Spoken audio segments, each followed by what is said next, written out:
Bismillahirrahmanirrahim. Assalamualaikum warahmatullahi wabarakatuh. Waalaikumsalam warahmatullahi wabarakatuh. Alhamdulillah. Alhamdulillahilladzi faddala bani Adam bil ilmi wal amal ala jami'il alam. Salatu wassalamu ala Muhammad sayyidil arabi wal ajam wa alihi wa ashabihi janabi'il ulum wal hikam. Amma ba'd.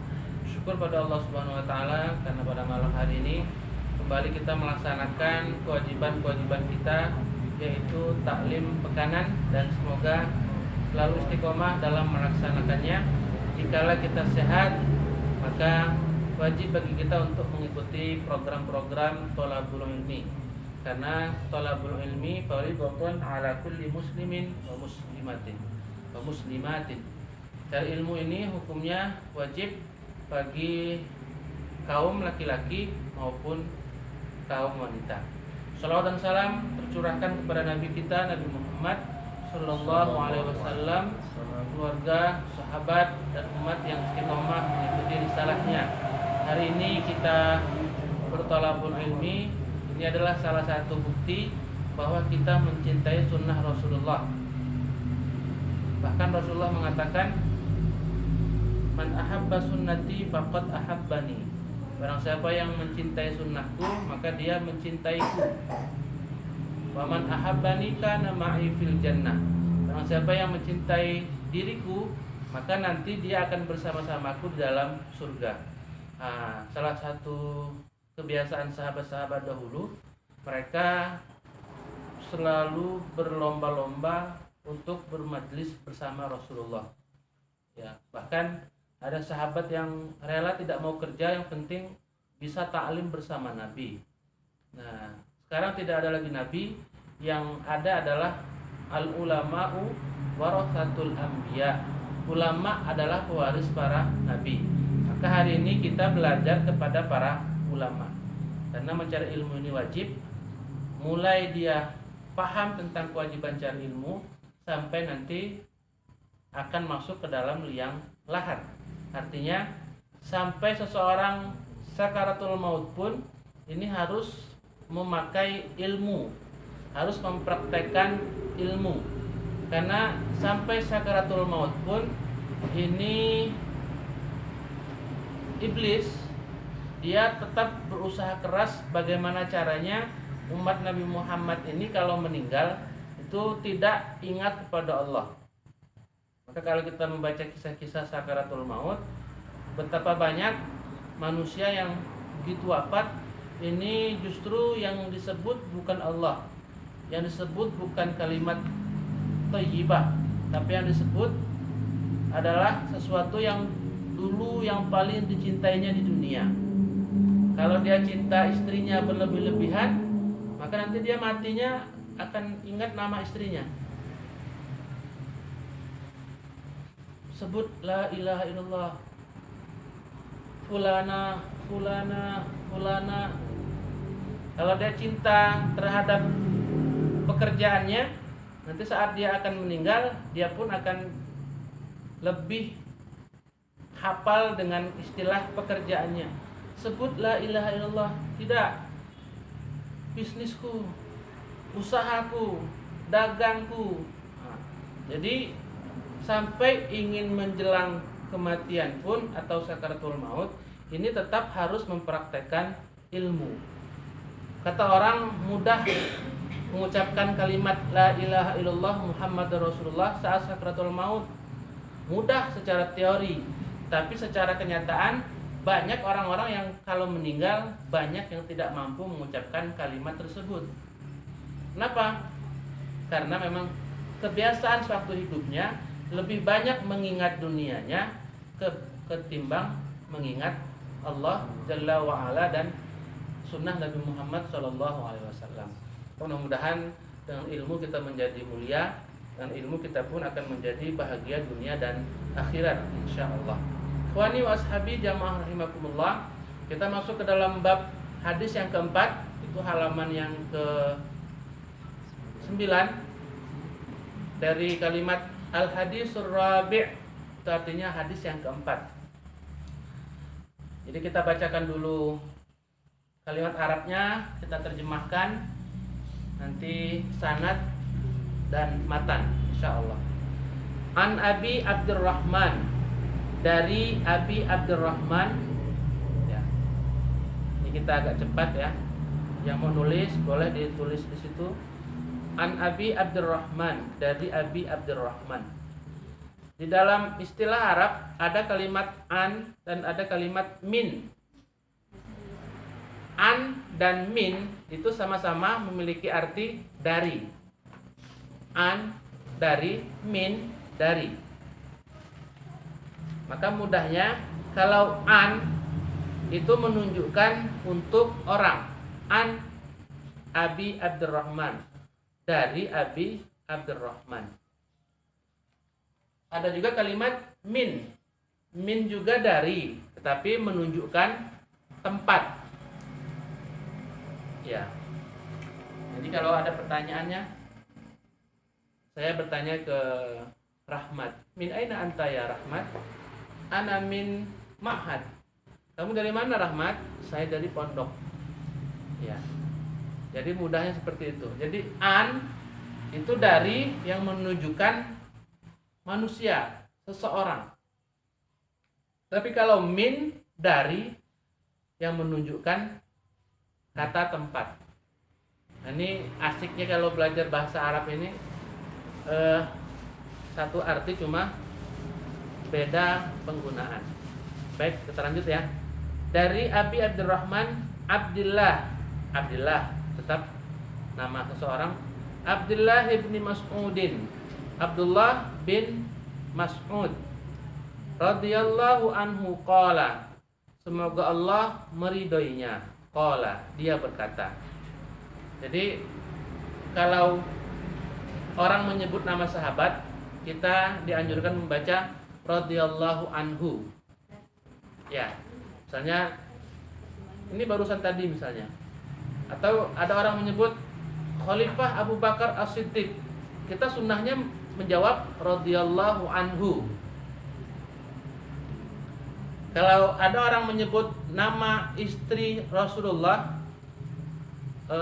dari Aisyah, maka kita menjawab radhiyallahu anha. Nah, jadi boleh kita tulis bentar.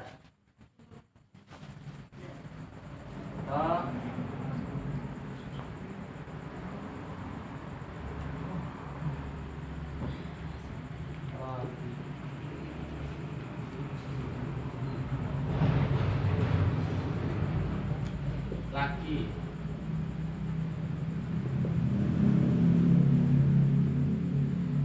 anha, perempuan.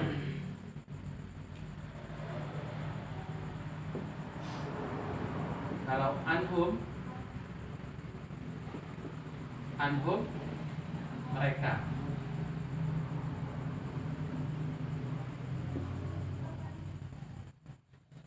Jadi kalau disebut Khalifah Abu Bakar, kita sunnahnya menjawab radhiyallahu anhu. Semoga Allah meridhoinya. Kalau kita mendengar nama istri Nabi dan sahabat-sahabat, istri-istri sahabat Nabi, maka sunnahnya menjawab radhiyallahu anha. Tapi kalau kita mendengar sahabat Nabi dalam jumlah banyak disebut Abu Bakar, Umar, Utsman, Ali, Hasan, Husain, Zaid, maka sunnahnya menjawab radhiyallahu anhum. Ini bahasa Arab ini begini. Jadi ada ini istilahnya domir, kata ganti untuk laki-laki, perempuan, laki-laki banyak, laki-laki yang perempuan yang banyak. Tapi itu baru bisa dipelajari di bab nahwu dan sorof. Kapan kita bisa belajar itu? Ketinggalan. Makanya anak-anak kita itu masukin pondok dan mereka ngerti ilmu nahwu sorof sehingga bisa ngomong bahasa Arab atau setidaknya paham dengan istilah Arab. Sebab kalau kita mau belajar nahwu sorof, kalau pertemuannya cuma sebulan sekali, mohon maaf, nggak bisa-bisa. Maka belajar nahwu sorof ini dia harus setiap hari baru dia bisa. Itu pun kalau yang punya kemauan bisa di nahwu sorof. Kalau karena kewajiban perintah mas'ul, ya ikut-ikutan, kadang juga nggak nyambung ya. Jadi radhiyallahu anhu. Jadi radhiyallahu anhu artinya Allah meridhoinya. Ya. Qala, dia berkata. Siapa yang berkata? Abdurrahman bin Abdullah bin Mas'ud. Nah, ini yang dia yang berkata. Haddatsana, telah menceritakan kepada kami. Haddatsana, telah menceritakan kepada kami Rasulullah sallallahu alaihi wasallam. Rasulullah sallallahu alaihi wasallam. Rasulullah sallallahu alaihi wasallam. Maka di sini kalimat ada Rasulullah, utusan Allah sallallahu alaihi wasallam. Allah berselawat dan memberikan keselamatan bagi Nabi Muhammad sallallahu alaihi wasallam. Kalau kita melihat dalam Al-Qur'an itu innallaha wa malaikatahu yusholluna 'alan nabi. Sungguhnya Allah dan para malaikatnya mereka berselawat kepada Nabi Muhammad sallallahu alaihi wasallam. Itu Allah dan para malaikat mereka berselawat kepada Nabi. Kira-kira kita ini perlu nggak kita berselawat kepada Nabi Muhammad? Perlu. Ya, Allah saja berselawat kepada Nabi. Ya, para malaikat saja berselawat kepada Nabi. Ya, para sahabat berselawat kepada Nabi. Maka dalam hadis itu barang siapa yang mendengar namaku lalu dia tidak berselawat kepadaku, maka dia adalah orang yang bakhil, pelit. Jadi kalau disebut nama Nabi, solawat. Kalau nggak mau yang panjang, singkatlah. Misalnya Allahumma sholli ala Muhammad. Boleh Allahumma sholli ala Muhammad, boleh juga sallallahu alaihi wasallam. Dan yang lain-lain, intinya bersolawat. Atau sallu alaihi, boleh juga. Jadi jangan mendengar nama Nabi disebut diam. Itu termasuk bakhil terhadap Nabi Muhammad. Itu tandanya dia tidak paham dengan sunnah. Jadi kalau orang yang disebut nama Nabi, dia merasa bersalah kalau dia tidak bersalawat terhadap Nabi. Jadi bersolawat ya, banyak bersolawat. Banyak bersolawat, jangan sedikit solawat, banyak solawat. Solawatnya boleh panjang, boleh pendek. Dan solawat juga kalau di dalam sholat salah satu rukun sholat. Orang sholat nggak baca solawat batal. Misalnya yang at-tahiyatul mubarakatuh sholawatut thayyibatul lillahi assalamu alayka asyhadu an la ilaha illallah wa asyhadu anna muhammadar rasulullah. Dia salah, ulang lagi sholatnya. Karena bersolawat kepada Nabi dalam sholat hukumnya wajib, itu menjadi rukun di dalam sholat. Ke seburu-burunya orang sholat tetap dia harus membaca sholawat kepada Nabi Muhammad SAW. Baik ya. Jadi kalau cinta kepada Nabi, bersolawat kepada Nabi. Saat nama Nabi Muhammad disebut, kita bersolawat kepada Nabi Muhammad SAW. Baik. Wahuwa as-sadiq. Wahuwa dan dia as-sadiq, orang yang benar, al-masduq dan orang yang dibenarkan. Ya, wahuwa dan dia as-sadiq, orang yang benar, al-masduq dan orang yang dibenarkan atau membenarkan. Wahuwa di sini dan dia itu kembali kepada siapa?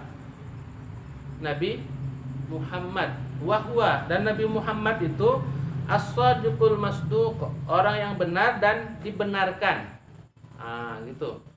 Jadi Nabi Muhammad itu adalah orang yang benar dan dibenarkan. Maka Nabi Muhammad selain memiliki sifat shadiq atau siddiq, beliau terkenal dengan sebutan Al-Amin.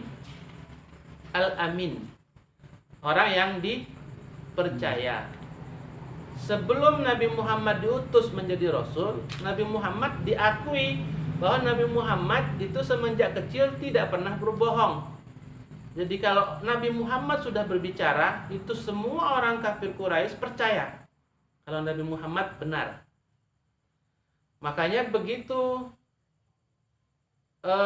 Nabi Muhammad mendapatkan perintah untuk mendakwahkan Islam secara terang-terangan, sampailah kepada Abu Bakar As-Siddiq. Nabi Muhammad dan Abu Bakar ini bedanya 2 tahun ya. Jadi bedanya 2 tahun. Jadi begitu Nabi Muhammad menyampaikan kepada Abu Bakar As-Siddiq, Abu Bakar As-Siddiq nggak berpikir panjang. Dia langsung Islam saat itu juga. Kenapa? Karena Nabi Muhammad punya dasarnya ialah orang yang terpercaya. Itu enaknya kalau jadi orang yang jujur. Kita dipercaya orang. Cuma masalahnya orang-orang yang banyak penyakit dalam hatinya ini suka menghembuskan suara bahwa kalau jujur mau makan apa, kalau mau jujur bisa dapat apa. Kalau zaman sekarang ini jangan jujur-jujur amat, bohong-bohonglah sedikit biar dapat uang. Nah, ini bukan ajaran Quran, bukan juga ajaran sunnah. Walaupun terkadang kita diam-diam ataupun terang-terangan suka bohong terhadap istri, suka bohong terhadap orang tua, suka bohong terhadap suami, suka bohong terhadap bos, suka bohong terhadap anak. Tetapi bohong itu bukan ajaran dari Al-Quran maupun sunnah. Ya, karena Nabi Muhammad memiliki sifat 4 yang dikenal: sidik, amanah, tabligh, fatonah. Sidik benar, amanah dia amanah, tabligh dia menyampaikan risalah, fatonah dia cerdas. Seperti itu ya. Jadi Nabi Muhammad ini benar, ucapannya benar karena berdasarkan wahyu. Wa ma yantiqu 'anil hawa in huwa illa wahyu yuha.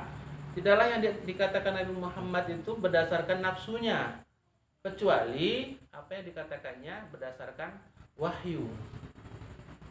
Jadi Nabi Muhammad itu kalau ada pertanyaan sahabat, diam sebentar. Nanti baru Jibril datang membisikkan, Muhammad, ini dari Allah, ada begini perintahnya. Nah, jadi sahabat-sahabat ini kalau Nabi Muhammad sudah ngomong, itu sudah mereka nggak akan bisa membantah lagi. Seperti itu ya. Al-masduq, dan orang yang dibenarkan. Dia memang sifatnya benar dan orang-orang mengakui kebenarannya. Masih ingat saat Nabi Muhammad memanggil semua suku Quraisy, ketua-ketua suku Quraisy untuk berkumpul dan dia mendakwahkan Islam kepada para pemuka Quraisy saat itu. Sebelum dia mendakwahkan, dia bilang begini, "Hai para pemuka Quraisy," katanya, "kalau seandainya saya mengatakan bahwa di balik bukit ini ada musuh yang akan menyerang, apakah kalian percaya dengan ucapanku?" "Kami percaya." Ya. Tetapi begitu sayangnya, begitu diajak kepada Islam, mulai mereka bukan nggak percaya, nggak siap. Orang-orang dulu, orang-orang kafir Quraisy dulu, mereka bukan tidak mengakui benarnya ajaran Nabi Muhammad. Mereka mengakui, cuma mereka tidak siap kalau harus hidup susah seperti Nabi Muhammad dan pengikut-pengikutnya. Itu yang membuat mereka menunda-nunda untuk masuk ke dalam agama Islam. Buktinya mana? Pada suatu malam, ini para pemuka-pemuka Quraisy, termasuk Abu Jahal juga dan abu-abu yang lain, kecuali Abu Difa. Ya, abu-abu yang lain itu mereka kalau malam hari mereka tuh mengendap-endap secara diam-diam ingin mendengarkan bacaan Quran Nabi Muhammad. Ya, diam-diam, nggak ada yang ngasih tahu. Misalnya Abu Jahal dia cari tempat sendiri karena dia malu jangan sampai ketahuan orang. Abu-abu yang lain, Abu Sufyan begitu juga. Qadarullahnya mereka begitu lagi ngendap-ngendap kan sambil jalan kan, pengen dengar suara yang jelas, tiba-tiba mereka ketemu, saling ketemu. Ngapain? Kamu ngapain? Baru mereka jujur. Saya kesini ini sebenarnya ingin mendengarkan kajian Nabi Muhammad. Karena mereka mengakui benarnya ajaran Nabi Muhammad, cuma egonya yang membuat mereka tidak mau masuk ke dalam Islam. Abu Jahal, pemimpin Quraisy saat itu, kalau dia masuk Islam, wah sudah nggak laku lagi dia di Mekah saat itu. Ya. Apa kalau ikut Nabi Muhammad itu apa? Bakal jadi orang-orang yang kere. Ya. Tahu nggak? Khadijah itu perempuan terkaya di Jazirah Arab sebelum menikah dengan Nabi Muhammad. Lebih-lebih setelah Nabi Muhammad mendapatkan wahyu. Tetapi setelah Nabi Muhammad mendapatkan wahyu, Khadijah dari wanita terkaya akhirnya menjadi wanita termiskin, bahkan habis hartanya untuk dakwah Nabi Muhammad SAW. Ya, jadi orang-orang kafir Quraisy itu begitu. Maka hari ini orang-orang pembesar di negeri kita ini kita ajak kepada Islam, ya nggak bakal mau. Kenapa? Sunnahnya sudah ada, contohnya sudah ada dari dulu. Kalau mereka ikut pengajian, wah, masa mau duduk di lantai begini? Biasanya duduk di sofa ruang ber-AC, ini duduk di lantai begini, terus duduk dengan Nanang, dengan Mas Nardi, dengan Rahmat. Apa kata orang? Saya biasa duduk dengan orang-orang miliarder, ini duduk dengan Rahmat katanya. Waduh, bisa turun nama saya ini. Jadi nggak bakal para pemuka-pemuka negeri kita ini bakal menerima Islam, kecuali yang betul-betul ingin mencari kebenaran. Kita sambung pada kalimat berikutnya, inna ahadakum, sesungguhnya salah seorang dari kalian, ya, inna sesungguhnya, ahadakum, ahada ini asal katanya ahadun, ya, satu. Sesungguhnya salah seorang dari kalian, boleh ditulis di situ, boleh juga nanti mencari buku terjemahnya. Yujma'u, dikumpulkan, khalquhu penciptaannya, fi batni, di dalam perut, ummihi, ibunya, arba'ina yauman, 40 hari, nutfah, berupa segumpal cairan sperma. Nutfah sperma. Jadi kita sekarang sudah bicara ke materi dewasa ini. Yang bujang harap bersabar. Jadi ke materi yang sudah berbicara tentang sperma. Jadi sesungguhnya salah seorang dari kalian itu dikumpulkan proses penciptaan dirinya di dalam perut ibunya selama 40 hari, yaitu berupa segumpal air sperma, nutfah. Jadi akan terjadinya satu pembuahan ini melalui satu akad yang resmi dulu. Apa itu? Akad pernikahan. Ya. Akad pernikahan. Nah, dari pernikahan ini baru nanti ada malam pertama, malam kedua, malam ketiga, dan malam-malam seterusnya.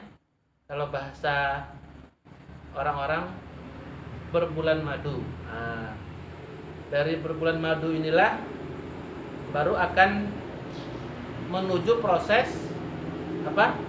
Sperma laki-laki ini dia akan menuju ke apa bahasa dokter itu? Dari sperma laki-laki, kalau kita melihat di videonya itu miliaran makhluk dari sperma ini yang mereka berlomba-lomba untuk jadi satu. Ya, untuk jadi satu, terkadang yang jadi 2, terkadang yang jadi 3, terkadang sampai 7. Sekarang di Amerika kita melihat sampai melahirkan 14 bayi, ada juga. Ya, ini mereka miliaran, terus berlari hingga mereka nanti masuk ke ke rahim ya, ke rahim ya.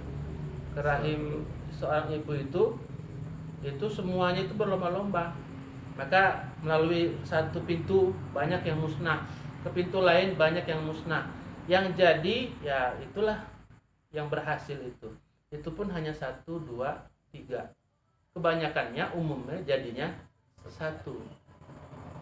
Ya. Di dalam perut ibunya. Maka selama 40 hari itu, 40 hari, mohon maaf pada bapak-bapak atau calon pengantin baru. Ini calon pengantin baru tidak hadir. Ya masih yang bujang, ini Rahmat, Mas Ul. Ini kalau selama 40 hari, kalau bisa sering, ya, kalau bisa sering melakukan hubungan intim.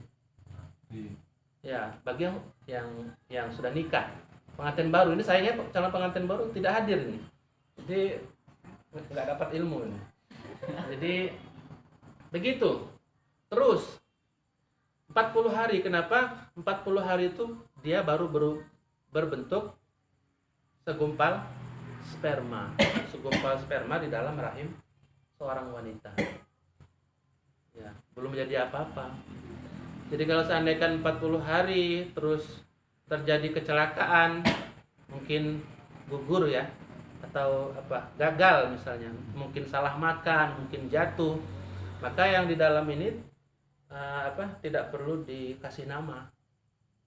Tidak perlu dikasih nama ya, karena dia belum berbentuk apa-apa, baru berbentuk cairan sperma. Jadi memang ini ya segitulah cukup. Jadi 40 hari berupa cairan sperma. Bagi ibu-ibu, bagi wanita, dia ujian terbesarnya adalah 1, mengandung sampai melahirkan. Yang kedua, dipoligami. Itu ujian terbesar. Nah, kebetulan di sini ada Mbak Tati juga. Ya, jadi melahirkan ini ujian terbesar bagi wanita. Laki-laki boleh mengatakan, oh sabar. Boleh sih, sah ya, untuk menyemangati si istri. Tapi perempuan itu yang merasakan sakitnya melahirkan itu luar biasa. Makanya ada jaminan kalau perempuan beriman meninggal itu setaranya seperti orang yang mati syahid. Kenapa? Perjuangannya luar biasa. Maka itu perjuangan yang berat. Maka bagi kaum laki-laki, ya muliakanlah istri kita. Ya, muliakan istri kita. Jangan suka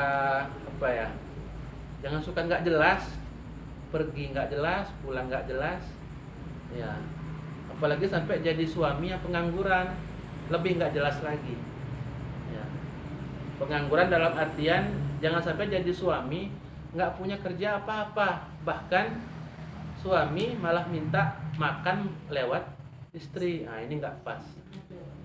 Ya, insya Allah kita di sini, insya Allah semuanya pekerja ya.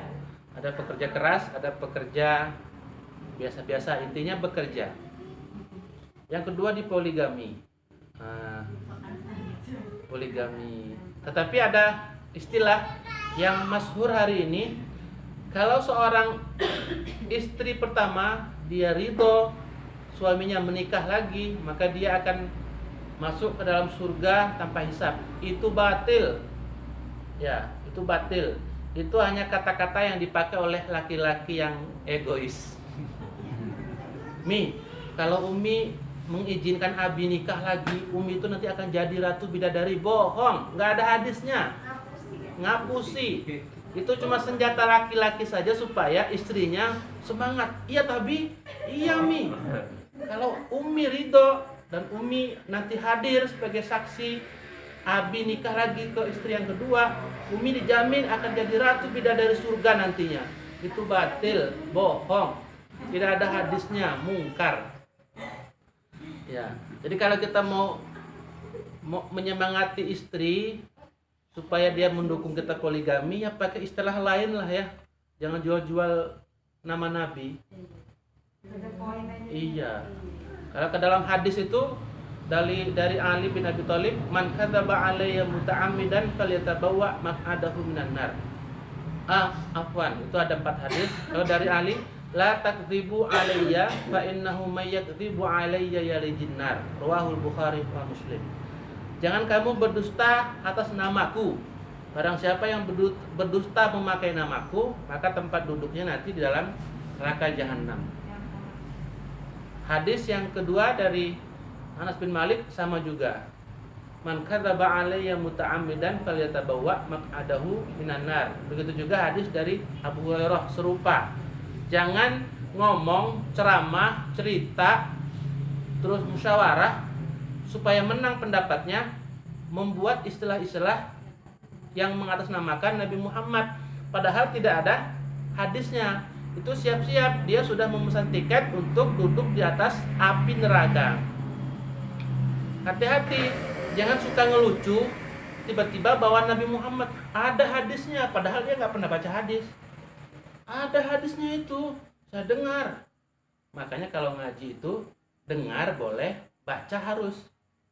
Jadi setelah dia dengar, cari benar nggak sih kata Ustadz itu dalam Al-Quran ayat sekian, dibuka dulu. Kalau ngaji kuping itu biasanya kalau benar ya benar. Kalau ketemu ustadznya yang suka bohong, dia akan jadi pengikut orang yang pembohong. Dikit-dikit bawa nama Nabi, padahal dia nggak pernah baca hadis. Baik ya. Jadi tidak ada hadis ya. Kalau Umi meridhoi Abi nikah lagi yang kedua, nanti Umi akan menjadi ratu surga. Masya Allah. Itu nggak ada dasarnya. Saya dulu pernah merayu Umi Aulia seperti itu juga.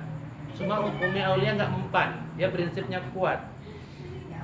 Jadi silahkan Abi menikah lagi, tapi jangan salahkan Umi kalau besok Abi mati. Nah, itu. Jadi sampai sekarang saya tidak bisa melangkah ke angka 2, masih 1 saja. Kalau lagi pengen dihormat, jangan madu. Iya benar Bu, insya Allah 1 saja Bu, insya Allah.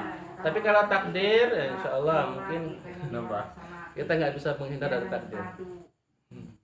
Ya, kita lanjut. Jadi 40 hari pertama berupa gumpalan air sperma.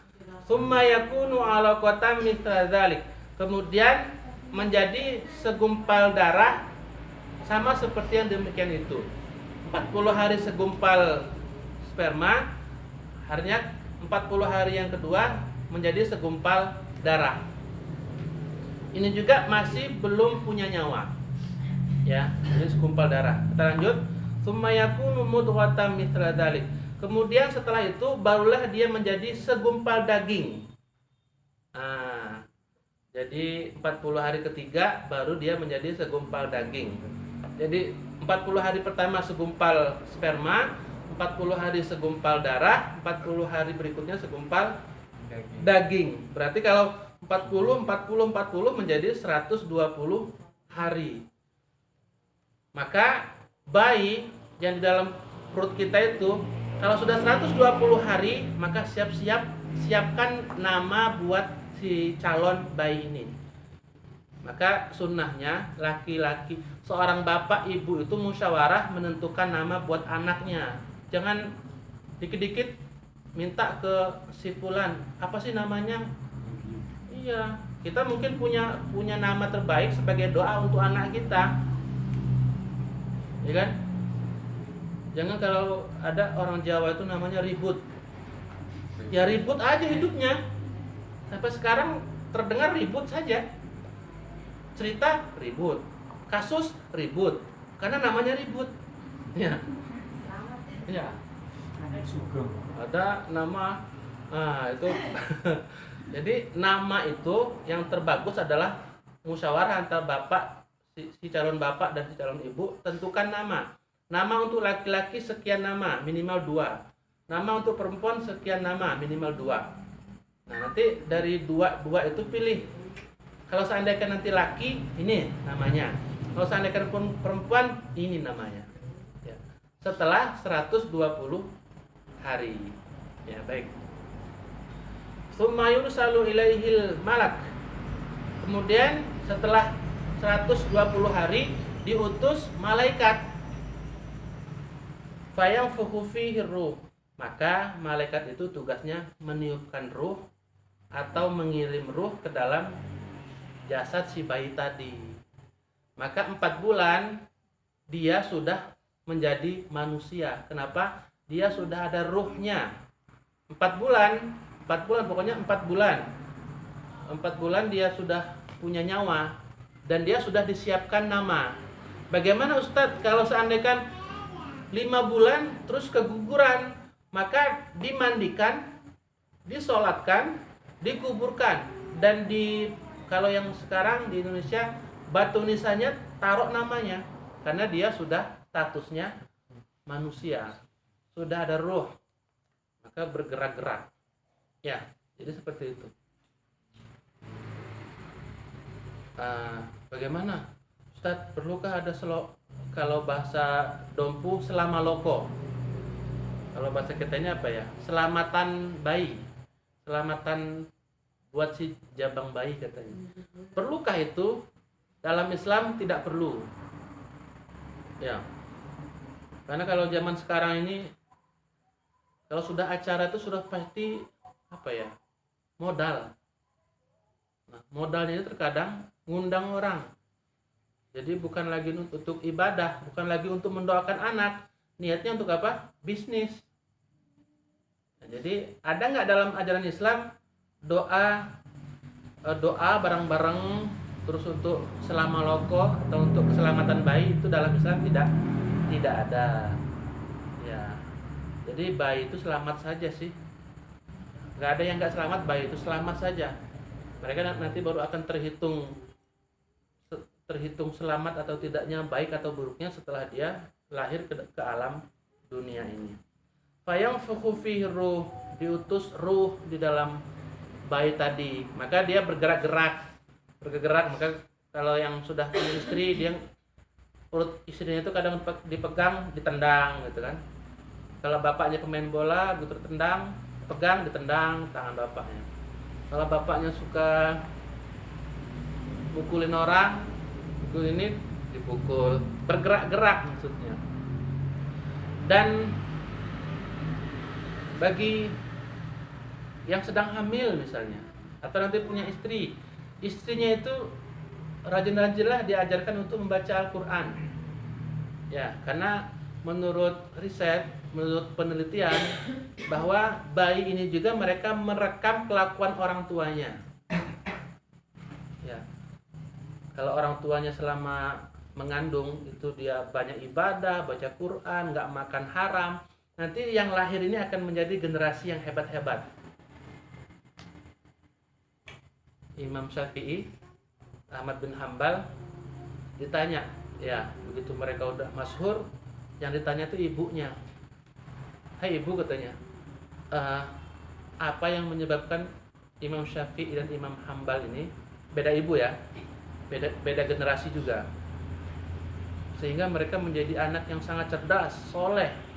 Maka kata ibunya, dulu waktu saya mengandung si Syafi'i ini, tidak ada satu makanan pun yang masuk kecuali saya tahu kalau makanan itu pasti halal. Pasti halal. Pokoknya saya sudah pastikan, pokoknya kalau saya minum pasti halal, kalau saya makan pasti halal, maka saya minum. Maka generasi yang lahir Imam Syafi'i luar biasa hebatnya. Imam Ahmad bin Hambal pun seperti itu. Ibunya sama, makan, minum dipastikan semuanya halal, sehingga lahirlah Imam Ahmad, hanya menjadi orang yang hebat luar biasa. Imam Ahmad bin Hambal terkenal memiliki hafalan hadis sebanyak 1 juta hadis lengkap dengan sanad-sanadnya. Kita hari ini 100 hadis pun ya nggak usah lengkap lah, hadis-hadis potongan gitulah misalnya ya.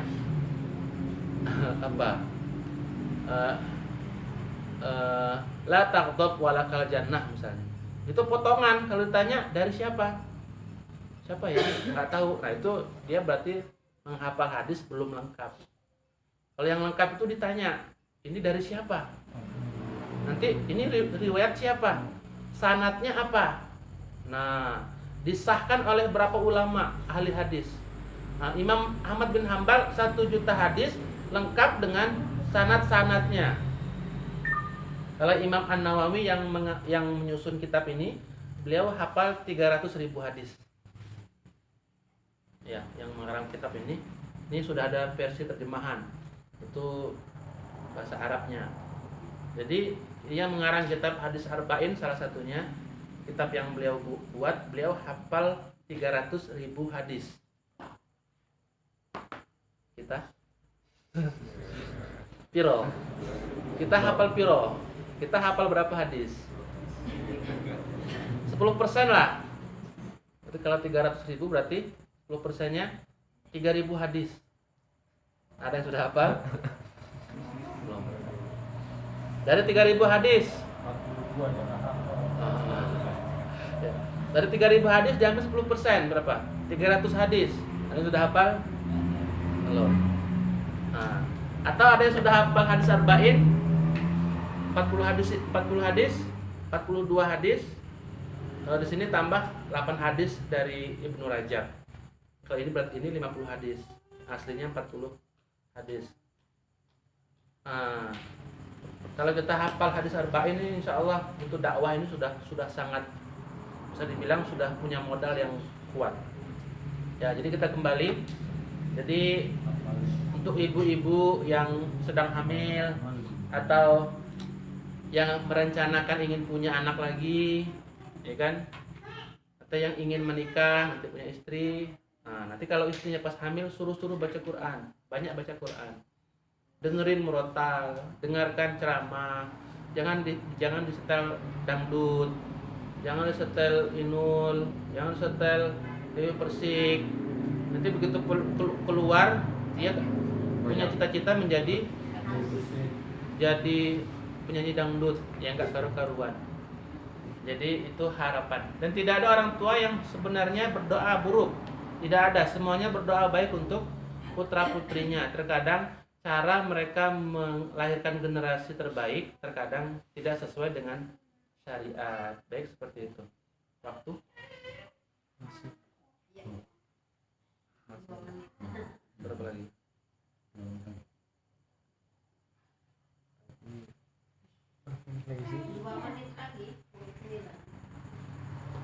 1 jam kan? Masih ada 18 menit lagi. 18 menit, setengah jam. Iya. Ini hadis ini kita mungkin 3 kali pertemuan ini, berarti 3 bulan baru habis hadis keempat. Tapi nggak apa-apa lah, jadilah ya. Nah, setelah ditiupkan roh, maka Allah memerintahkan kepada malaikat untuk menulis 4 perkara bagi si jabang bayi tadi, si bayi yang ada di dalam rahim ibu. Ada 4 perkara, ini perlu kita ingat. 1, wayu marubi arba'i kalimatin, dan dia diperintah untuk menulis 4 kalimat takdir maksudnya ya. Maka perlu saya ingatkan bahwa takdir manusia, takdir dari Nabi Adam sampai nanti kiamat itu sudah Allah tetapkan 50.000 tahun sebelum dunia ini diciptakan. 50.000 tahun sebelum dunia ini diciptakan. Jadi kita mau kerjaannya ngeluh saja nggak berubah. Kita kerja saja, kalau takdirnya harus hidup sederhana. Karena 50.000 tahun sebelum dunia diciptakan. Kita yang jauh sekali. Nabi Adam saja dengan kita entah berapa ratus ribu tahun ya. Nabi Adam dengan kita. Sedangkan itu 50.000 tahun sebelum dunia diciptakan. Jadi sudah ada ketetapan untuk kita. Apa pertama? Bikats birizkihi. Allah menulis rezekinya. Wa ajalihi, ajalnya. Wa amalihi, amalnya. Wa saqiyun au sa'idun. Wa saqiyun au sa'idun. Dan celaka atau bahagianya. Pertama, bikats birizkihi.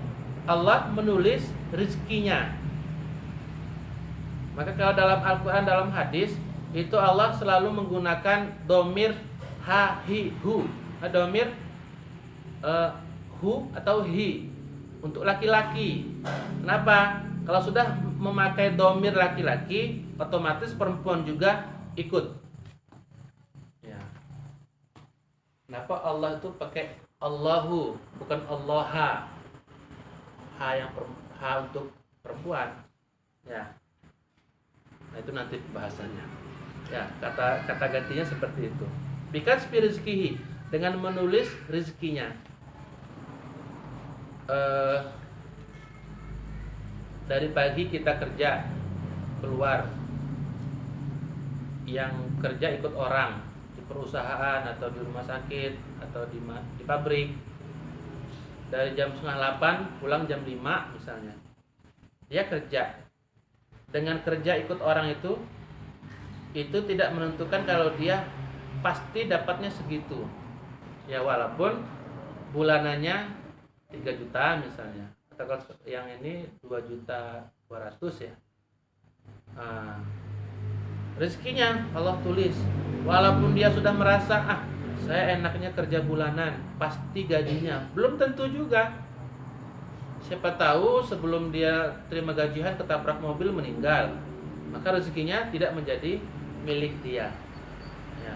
Rezeki kita, yang dikatakan rezeki itu adalah sesuatu yang sudah kita miliki atau sesuatu yang sudah kita makan, itu rezeki kita. Kita terkadang, nanti ada orang yang mau ngasih saya uang 1 juta, itu belum jadi rezeki kita. Kenapa? Belum di tangan kita atau belum kita terima. Tapi orang itu datang nyerahkan uang 1 juta kepada kita, maka itulah baru menjadi rezeki kita. Rezeki yang dipegang, belum lagi menjadi rezeki yang dipakai atau rezeki yang dinikmati. Ya, rezeki. Hari ini saya bekerja, dapat uang 10.000. Itulah ketetapan Allah, 10.000 untuk saya. Hari ini saya berusaha untuk dapat 1 juta, tetap saya akan dapat 10.000. Kenapa? Ketetapan buat saya hari ini cukup 10.000. Jadi kalau ibu-ibu ya, yaitu suami pulang, jangan kayak wartawan. Bi, dapat berapa? Begitu suaminya bilang cuma 10.000. Wah, akhirnya jadi bulan-bulanan. Apalah Abi ini, kerja nggak becus, nggak semangat, nggak serius, males-malesan. Padahal memang ketetapan rezekinya segitu. Dia mau dekat bosnya tetap 10.000, dia mau malas-malesan tetap 10.000, dia mau semangat tetap 10.000, karena rezekinya seperti itu. Cuma masalahnya kita nggak tahu rezeki kita di hari ini berapa. Kapan kita tahu? Kapan kita tahu?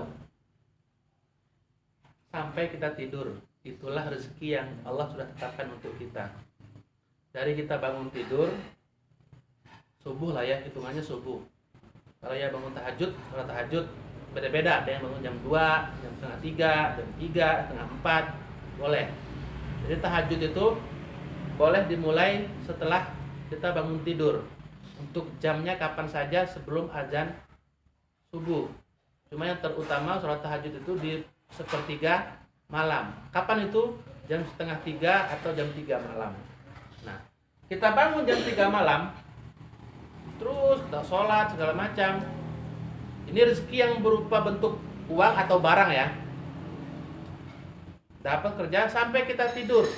Begitu kita tidur, kita hitung, hari ini saya cuma dapat 65.000. Ya sudah, berarti di Lauhul Mahfuz sana ketetapan rezeki saya itu cuma 65.000 dalam bentuk uang. Nah, karena kita ini nggak dikasih tahu rezeki kita, makanya kita disuruh usaha. Coba kalau sudah tahu, kita tahu nih, ada yang ngasih tahu lewat mimpi bahwa Zainuddin, rezeki kamu hari ini 6 juta. Sudah tahu, saya nggak mau kerja. Kenapa? Karena saya sudah tahu dan saya yakin 6 juta pasti saya terima hari ini.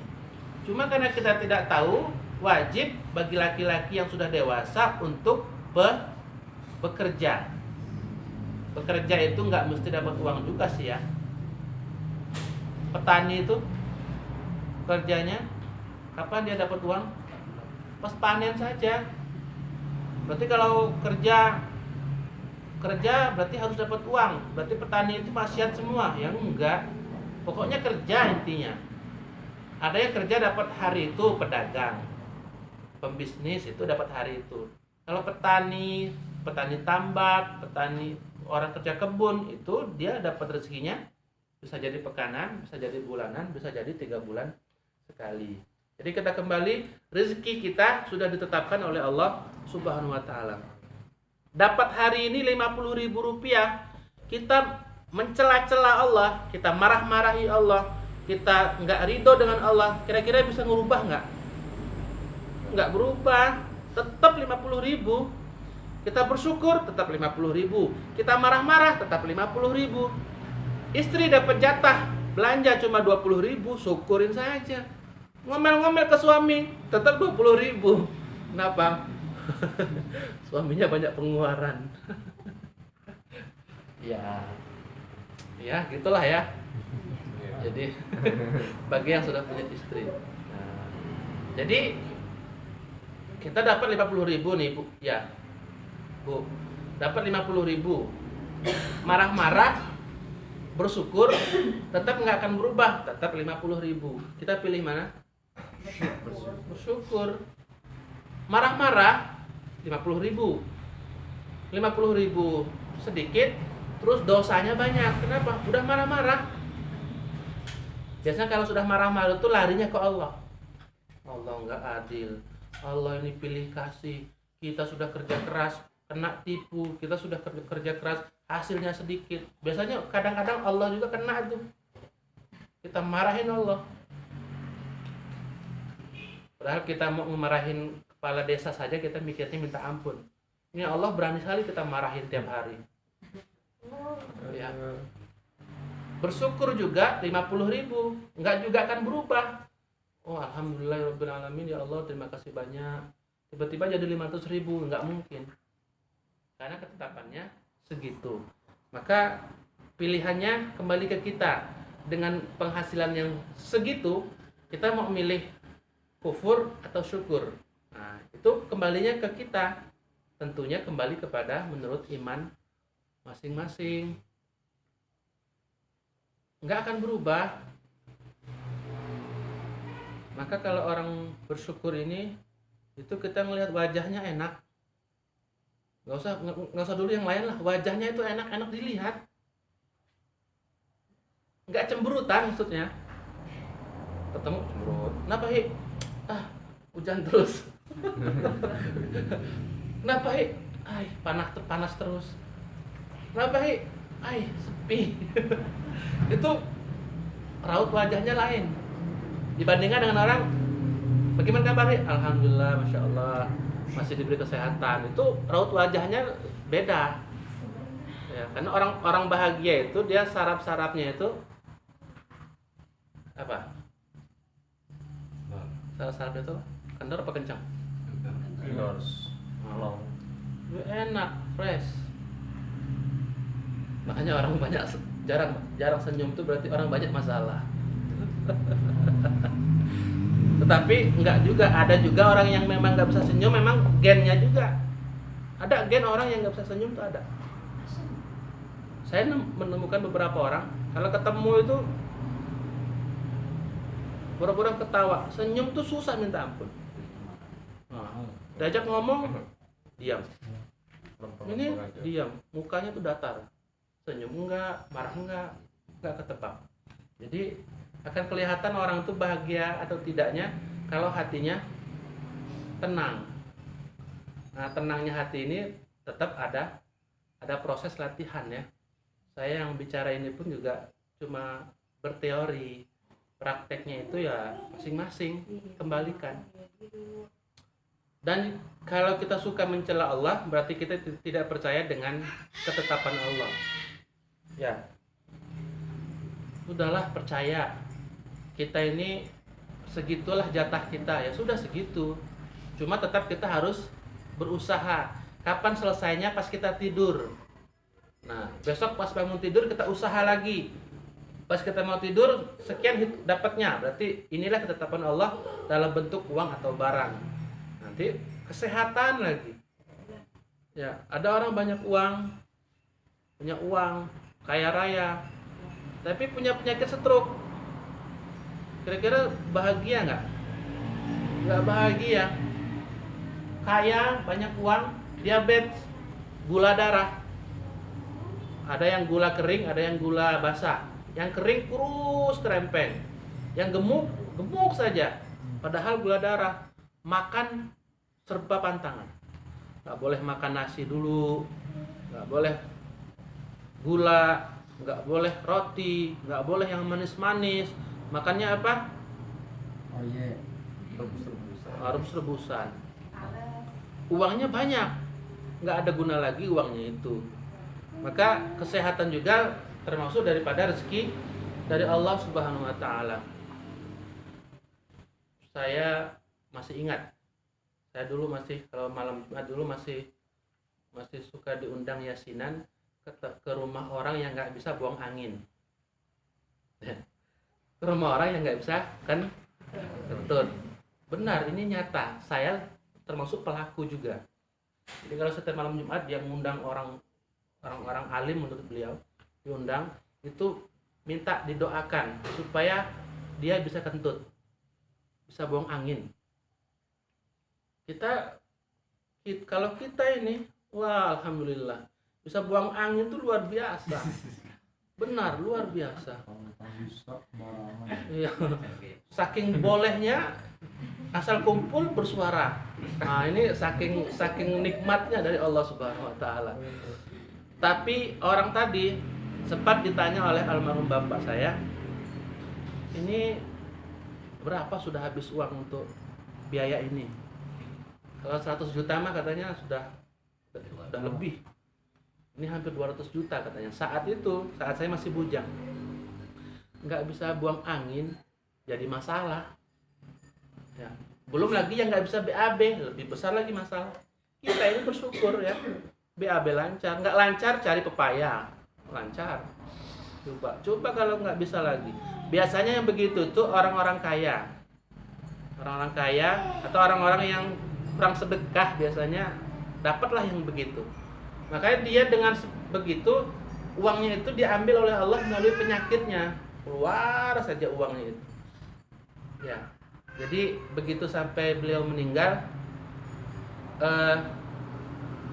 dia sudah operasi sana sini, berobat sana sini, itu dia sempat buang angin plus dia BAB seperti kotoran kambing 1 biji. Ya, ini nyata.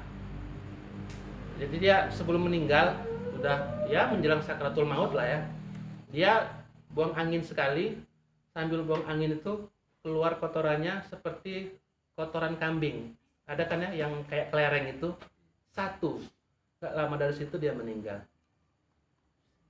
Kaya raya ya, rumahnya luar biasa. Saya masuk itu, pembantunya, mobilnya, motornya. Tapi begitu dia Allah tidak kasih kesehatan, ya sudah, nggak ada guna yang lain-lainnya. Jadi rezeki kita itu bisa berbentuk uang, bisa berbentuk barang, bisa berbentuk kesehatan, bisa berbentuk keberkahan hidup, bisa berbentuk anak yang soleh-solehah, bisa berbentuk teman-teman yang soleh-soleha, bisa berbentuk ilmu rezeki yang bermanfaat. Itu juga dalam bentuk ilmu, juga dalam bentuk kebaikan hati kita untuk selalu berbagi kepada orang lain atau bersedekah. Dan masih banyak yang lainnya yang berkaitan tentang rezeki. Maka hari ini kita bekerja ya, niatkan karena Allah. Dapat tidak dapat, tetap dapat pahala. Ya, kalau dapatnya segitu ya sudah, kita bersyukur. Kalau kita tidak dapat juga tetap bersyukur, sehingga dapat nggak dapat tetap bernilai pahala di sisi Allah Subhanahu wa taala. Dengan rezeki kita ya. Jadi sepakat, kita dapat besar atau sedikit, kita tidak akan mengeluh. innal insana khuliqa halu'a. Jadi manusia itu diciptakan tuh apa sifatnya? Suka berkeluh kesah. Ini kita lagi asik nih, insya Allah saya niat nggak akan mengeluh. 2-3 hari ke depan coba, belum tentu. Kecuali kalau kita mendekatkan diri kepada Allah Subhanahu wa taala. Ya baik, ini saja materi kita pada malam hari ini, baru tentang rezeki, tetapan rezeki. Jadi rezeki kita, sekali lagi saya ulangi, tidak akan berubah karena memang sudah ditetapkan oleh Allah Subhanahu wa taala saat kita berada di dalam rahim atau perut ibu kita masing-masing. Ya, kita jadi laki, jadi perempuan juga bukan mau kita, Allah yang mau. Karena takdir itu ada, kalau dalam kitab Muhammad Said Ramadan Al-Buti, dalam kitab Al-Insan Bainal Musayyar wal Mukhayyar, itu manusia di antara memilih dan dipilihkan. Kita jadi laki-laki dan perempuan itu kita dipilihkan, bukan kita memilih. Bagaimana untuk menjadi pintar? Itu kita dipilihkan atau memilih? Kita memilih. Orang pintar itu memilih, bukan bim salah bim abakadabra jadi pintar. Enggak seperti itu prosesnya. Baik, kurang lebihnya kami mohon maaf. Mudah-mudahan bermanfaat apa yang kami sampaikan.